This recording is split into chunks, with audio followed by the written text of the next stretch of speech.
સ્થાનિક સ્વરાજના પરિણામમાં જનતાની જીત સામે આવી। જનતાએ જે પક્ષ પર સીધી રીતે ભરોસો કર્યો એ જોવા મળ્યું। ના વાયદા ચાલ્યા, ના વચન ન ચાલી, લોભ કે લાલચ કામનો એ જ અમારો સૂત્ર છે। એ અત્યારે ચાલ્યું હોય એવું લાગી રહ્યું છે। જીગર, આપની પાસે આવું।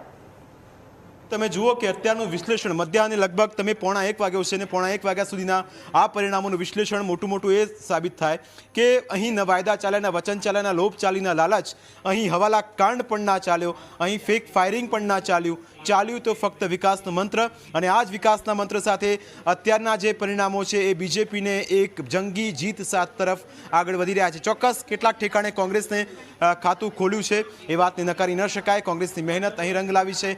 આમ આદમી પાર્ટીના જે પરિશ્રમ હતો એ પરિશ્રમનું તેમને પરિણામ મળી રહ્યું છે, પણ ચોક્કસ જેટલી ભૂલો થઈ હતી એ ભૂલો તેમને હારના સ્વરૂપમાં મળી રહી છે, જેમ કે સુરત મહાનગરપાલિકા।